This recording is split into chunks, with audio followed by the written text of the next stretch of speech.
It's time now for the Jock and the Doc, your Bay Area sports report on the Northern California Sports and Entertainment Network. Here are your hosts, Glenn and Dave. And a good morning, everybody. It is time for your double dose of morning sports, the only YouTube channel in the Bay Area with a dual tag team. We've got the Doc. Morning, buddy. Good morning. I am the Jock, and, appropriately enough, I used to play a little sports. You are known as the sports doctor. You have a little insight on football, basketball, hockey. You got all the bases covered. Let's start with the San Francisco Giants. Last night, they were the early start in Major League Baseball. Man alive, they come out of the gate early, scored one in the first, couple of runs in the second inning. They popped it open in the ninth, blew it open with 6 runs. That is unbelievable. So a 10-0 victory, out hitting Baltimore 10-5, David. I wasn't really surprised because one of the ace pitchers, former Cy Young Award winner, Blake Snell, was on the hill. He goes to 4-3. That game was at Oracle Park at Camden Yards. You're not fussy about Baltimore. You ever been to Camden Yards? I have not. I was at the time was known as Memorial Stadium. Of course, it's been leveled. Where they built that. That's where the Baltimore Colts in the NFL and the Baltimore Stallions in the CFL played.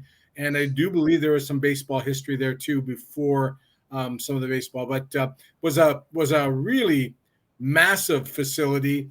It was when you put in the CFL field. The playing surface, because obviously the CFL field is bigger. It looked a little wonky, but it was an amazing facility. And I was there. It was a hot day in July. It rained most of the game. It was Baltimore Stallions plays in the Winnipeg Blue Bombers. Went down in the locker room afterwards. It must have been 111 degrees Fahrenheit in there, and it was like guys coming out of the shower and it's so hot and so humid. I've never smelt anything so bad in my life. Oh, goodness gracious. That's all I need to start my morning.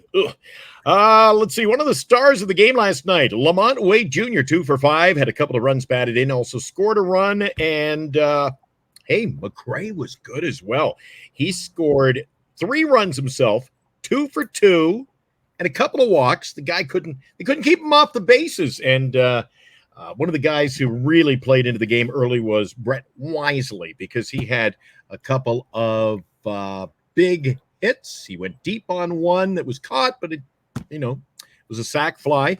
And the other was a nice sacrifice bunt he laid down to reach base as well. So we've got round 2 of this series tonight in Baltimore. Giants winners 10-0 last night. Blake Snell with the win. Dave, let's talk a little football now that we got the Giants out of the way. Let's look at the San Francisco 49ers for our beloved fans out there tuning in this morning. Giants we mentioned, or I should say the Niners we mentioned, are 1-1 to start the year. They took it on the chin the other day in Minnesota against your Vikings. You start the early part of the season like this, and you get hit by injuries. We see Deebo Samuel goes down. Now he's on the injured list. How much does that haunt a team early? It hurts them tremendously. That is a weapon that San Francisco has a lot of weapons, but remember, we've talked about this for now 2 days. I think it was just a little bit of not even a speed bump, just a little bump, like a little pothole on the road for the 49ers. But now with Samuelson injured, he's a force. Like, he is just a force. He's a guy that can make plays happen, can just make chicken salad out of chicken poop. And you know what, this guy, it's a big loss. It's a big loss for the 49ers. It's they got a tough game coming up, and I don't know. I guess it's going to be a difficult road to hoe without him in the lineup. And I don't know. I haven't heard. I heard it's more than it's going to be more than a couple of games, I think. What do you think of Brock Purdy so far? Not only this season, but in his young career, a guy that is his last pick overall. All of a sudden, stuns the professional football world. It's a magical story. I mean, they call him Mr. Irrelevant because of being the last pick. Mm-hmm. But what he did last year, and just taking that team, it was just unbelievable, the ability that he had. Like, it's just taking the team to the Super Bowl like that. And again, you're talking about, there's a certain amount of guys, and there's so many players, and people are scouted so hard, and these guys make a professional career out of it. But you got to wonder, what did they miss by taking this guy? What did all this, not just San Francisco scouting? I mean, they just basically said, you got a last pick, and they go, well, there's a guy that sells hot dogs, and there's I don't know, there's a couple of cheerleaders over there, and there's Brock Purdy. We'll take Brock Purdy. He's got a good name for football. And then what did everybody miss? Like, everybody. We're talking 31 other teams. What did they miss with this guy? It's not uncommon, though, Dave. Nope. Not uncommon. You could do a show. We'll have to do it sometime. We'll take a look at some of the Niners busts. You get guys who get drafted in the first round, the second round, maybe up to the fourth round. And my gosh, 2 weeks after the draft, they're bagging groceries. Nobody ever hears from them again. But again, you call him Mr. Irrelevant. He has certainly not lived up to that name. Let's take a look quickly. What? Go ahead. I was going to say, the list of undefeated teams is quite surprising. I have it right in front of me. Like who would have thought? Okay, aside from Kansas City and Buffalo, okay, they're always tough teams. But would anybody thought? What about Seattle? Aren't they unbeaten, David? They are Seattle, but there's been a whole bunch of different coaching change over the last little while and stuff. So that's one that you wouldn't be surprised if they were 1-1. Tampa Bay, I'm always surprised at that. The Pittsburgh Steelers, they're on the upswing. They got some solid quarterbacking now. New Orleans Saints, absolutely. They're always just that team, always on the fringe. Houston, I don't know if I mentioned them yet. And of course, the Minnesota Vikings. Nobody would have caught the Minnesota Vikings starting 2-0. I mean, aside from, you had the easy square on the bingo card against the New York Giants in week 1, but nobody, and I mean nobody, gave them a chance against the San Francisco 49ers. So, and then this weekend they have it's a battle of unbeaten teams. It's Minnesota Vikings playing the Houston Texans. So we'll see what happens. There's going to be one less unbeaten team after this weekend, that's for sure. You stated just the other day on one of the programs early in the morning here on the Northern California Sports and Entertainment Network that you felt it was only a blip, the loss to Minnesota. You thought, this is a team capable of running the road, going all the way now. Do you still feel that with this early loss of Deebo Samuel? Do you think the team is strong enough? Does this kind of put a chink in the armor at all? Yeah, absolutely does. Like 100%. There is just the roster's deep, coaching staff, scouts, everybody in the San Francisco organization knows what they're doing. But this is going to be very, very, very tough to walk out. Just to change. Like, he puts so many different facets into the game for the San Francisco 49ers. So it's going to be I say it's going to be difficult. Dave, to piggyback on that comment, what you've said in this segment, are we seeing a changing of the guard now in the National Football League? Yeah, I don't know yet. Weak sisters. Some of these teams you're throwing out there, I call them the weak sisters. Well, all of a sudden, these guys are competitive. Yeah, that's true. It's true. I mean, Or is it too early? Or is it too early? Back to San Francisco. We're going to see what they're made of. I mean, they got the Rams this week. Like, I'm not, that should be, like I said before, the easy square in the bingo card. Right. And I said last night, you got Cooper Kupp, who won't even be playing. Yeah. And then, and I mean, it's at SoFi. So it's essentially, you're not traveling for that one. Then they're going to host the Patriots at home. That should be pretty good. And then they have another home game against the Cardinals. And then they go up north to Seattle. So this next little while is a very, very easy stretch of games for the 49ers. They don't have to, they're not, like they said, they're not getting out of their time zone. Then the October the 20th are hosting the Chiefs, and then they're hosting the Cowboys. So they have one road game in the month of October, and it's in Seattle, which is basically, we see how this team's fan base travels. It'll be almost like a home game for them. And like I say, you're not leaving your time zone, so the schedule gods are very favorable in the San Francisco 49ers for the next little while. I think they're going to have that success over the next 4 or 5 games, as you state. I think you're going to have to see an increased workload for Brandon Ayuk, and I think Ayuk and Purdy got to get on the same page. Yeah. We'll see. Well, like I say, got it with Deebo. The loss of Deebo is just going to see. We'll have to wait that one out. But what do we say? We said this. Good teams click. Good teams always find a way to win. And we'll see if this is a team that's going to return back in February to the Super Bowl. Tua yesterday comes out, says, "There's no retirement for me. I'm just going to feel this out, play this out." What are you doing? You have been staunch the last couple of days saying, "I take the money and rest up, and, go live on a golf course somewhere." Tua says, "I'm playing." I think not only the players but the league. I think sometimes this is shuffled under the carpet, David, under the little back veranda, because this is certainly a serious situation. Well, I mean, they put him on IR right now.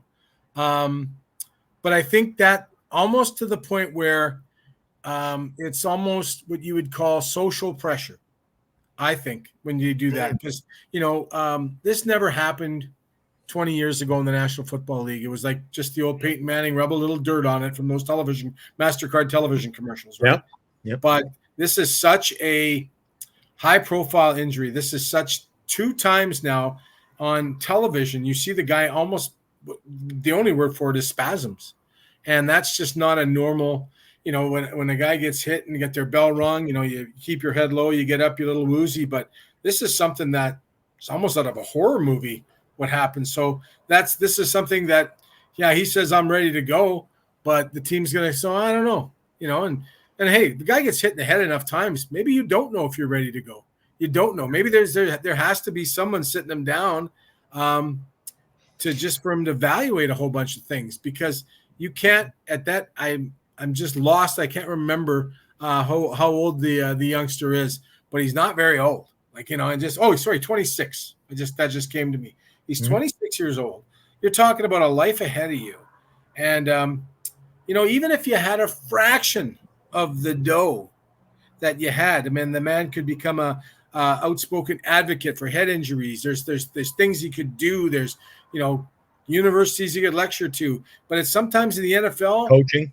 Yeah, coaching. There's things. There's a lot of talented things. Like just we've seen and you and I and I'm talking about probably 14 years ago when we had Canadian Football League Hall of Famer Matt Dunnigan on our show when we were doing a show. That's right. Oh, great show. I remember it well.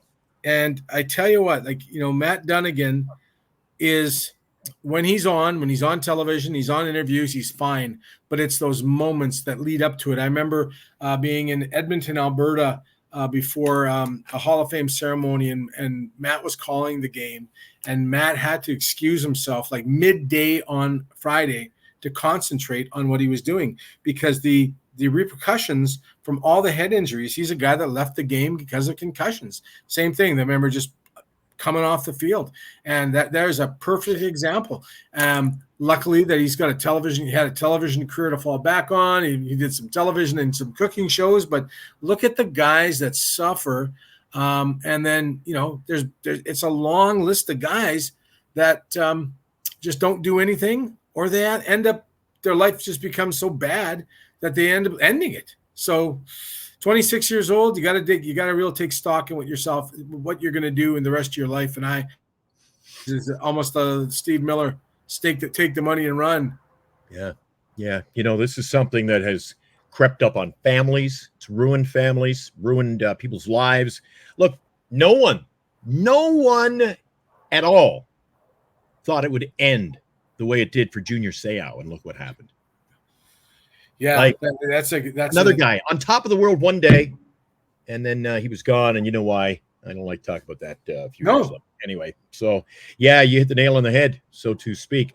Dave, Western Conference, We got what do we got? NFC West. Seahawks, I mentioned, are 2-0. Does that come as a surprise to you as we take a look at the West? Yeah, it kind of does. Like I said, like I just, you know what I mean? Like teams that make coaching changes and throw everything into flux, because it's not like in the National Football League, it's just not when you change your head coach. Basically, the head coach has people, the assistants, and all this team, all the people, and it's a long list of like you grab a media guide and realize how many coaches are there. Like it's almost to the point where the media guide coaching list is probably, I would say, with coaching, assistant coaches, athletic therapists, trainers, and stuff like that, probably 50 people behind the scenes. So that's a lot of bodies to change. And you know, Seattle had a great, strong program with Pete Carroll for years and years and years. You know, Russell Wilson for years and years and years. And all of a sudden you throw that in the flux. And luckily it's almost like throwing things into a pot and making stew, and then the stew tastes good. So yeah, I'm surprised on that one. But you know, that NFC West is tough though. Tough place to play. 49ers, 1-1 to start the year. They're tied. I know it's early to look at this, but just getting your synopsis, your thoughts on this. They're in the middle of the pack with Arizona, who started 500 as well, and they've scored 69 points. Kyler Murray, little guy, putting up big numbers. Yeah. I think one thing you can take to the bank is after Sunday, after the dust settles, the 49ers will be 2-1. They should have no trouble this weekend. Okay, and then rounding out the division, you mentioned the Rams. I think the Rams are in for a tough season, not only because of Cooper Kupp's absence, but I think they had their window. It's gone. It's going to be a few years before they're back. Speaking of windows, now, a lot of people in the Bay Area talking about the San Francisco 49ers possibly. This is the year. You have a short window to win. They have failed. Your thoughts on that, David? Yeah, you know, it's like losing twice to the Chiefs in the Super Bowls, not consecutive years, but they've been knocking on the door so long, and you know, it's the year you get her done this year, or you realize that you're never going to get out, you're never going to advance. And you know, we watch the Kansas City Chiefs always finding ways to win, and you know, it's like I said, they're going to play football deep into January. They may even be in February. They might be the cream of the crop in the NFC right now. But I just, you know, did they do enough to overcome the Kansas City Chiefs? And right now at 1-1, the answer is no.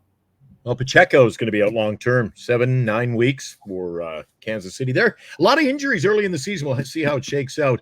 You and I, huge Canadian Football League fans. In fact, I know the people here are going to be, what the heck? Are you Kramer? You love the CFL? Well, I love the Canadian Football League. I love the faster pace to the game. And the fact that the Winnipeg Blue Bombers, they have dominated. And I mean with a capital D. They've dominated the regular season, dominate playoffs. They get into the Grey Cup championship, Dave, and you saw, oh, gosh, how that can end for a winning team, a team that should win. So what I'm trying to say is when I was younger, Dave, I expected to win. I wanted my team. I was willing them to win. Dave, a lot of teams fighting for championships. Not everybody can win. You got to do your best.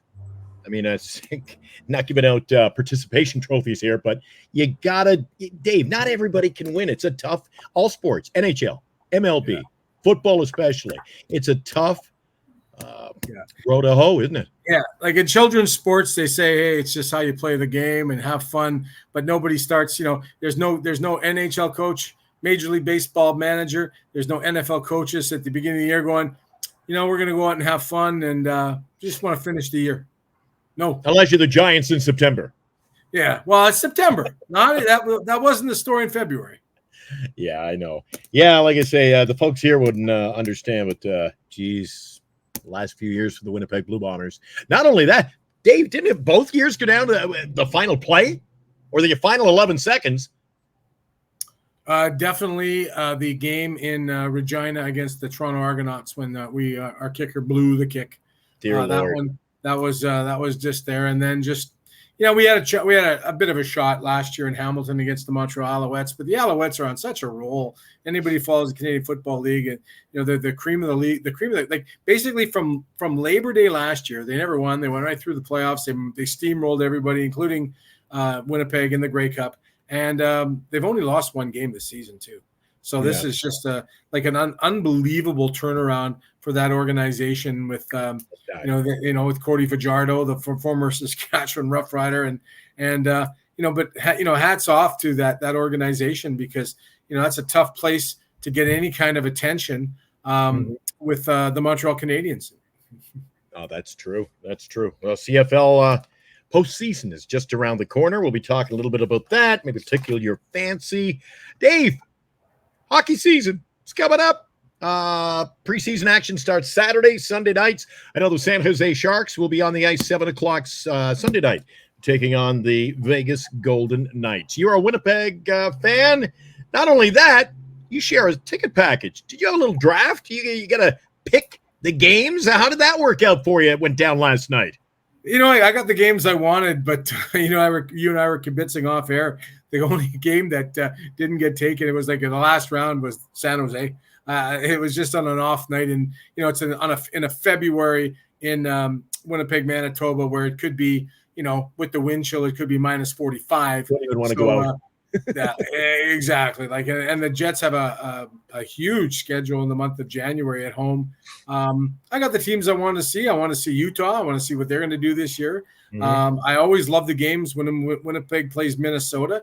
Those are tough games. Those are just, that's like it's like the old Conn Smythe division hockey back in the 80s. Like, it's just those guys play each other tough, and the assortment of teams. I mean, it's going to be an interesting year. It's going to be an interesting year, and we're going to have to get down to the brass tacks and start talking about that next week when we got some preseason games under our belt. Yeah, they're getting underway this week. We'll have a lot. You know what? It's kind of a weird week, especially for me doing an NHL show called Shark Bites. I haven't even played an exhibition game yet, so it's kind of tough to do the show. You got to just bring the facts, the stats, and kind of get everybody riled up for the start of the preseason. But you mentioned Sharks. It's not a good look for us, buddy. Not a good look for us. Nobody wants the tickets. You can't give them away. Who was the hot sell, the hot take last night? Well, in any time in Winnipeg when the original 6 teams come, not so much Detroit, but people want to see my group of friends. In fact, that's when the Jets sell out the most, is Boston, Montreal, Chicago, Toronto, and the New York Rangers. Those the original 6 teams. Always are the best draw. There's a huge contingent of Sidney Crosby fans, right, and Ovechkin fans too. So those games always go well. And like I say, the Minnesota games, those guys turn it up an extra notch on those games. So those are always fun ones, and those are high demand too. I'm really looking forward to talking hockey, and you've said it. I know Monday night when we were talking, we went on the air Tuesday. You brought it, I think, to the show. You said it's the best time of the year. So, yeah, we got football. We got Thursday. Tomorrow, going to be teeing up the New England and the New York Jets game. Talk a little Rodgers. Talk about what could be a blowout. I think it might be a blowout myself for the Jets. We'll be talking about the Giants tomorrow on the show. Giants will be on the field tonight. It's game number 2 in the series. They're coming off the 10-0 win last night. Hayden Birdsong, he's on the hill, 3-5 at a 4.74 ERA tonight. Dean Kramer, 7-9, 4.10 over at Camden Yards. We've got full coverage of that coming up tonight on Giants Sports Talk Live. You can join Eric and I. And, of course, I've gotten the entire show without calling you Eric this morning. So, we're making progress already on day number 3 of the new program. Indeed. Thank you. I knew you'd be so happy about that. Dave Patrician is his name. I'm Glenn. I'm the Jock. He is the Sports Doc. And we'll be back at it again tomorrow morning, bright and early. David, have yourself a great day and enjoy your sports. Happy hump day. All right. See you tomorrow, guys. And you too. Have a great day. And we'll catch you tomorrow for another Jock and the Doc, the Bay Area's only dual hosted morning show. You've been watching the Northern California Sports and Entertainment Network, a Northern Lights Entertainment broadcasting station.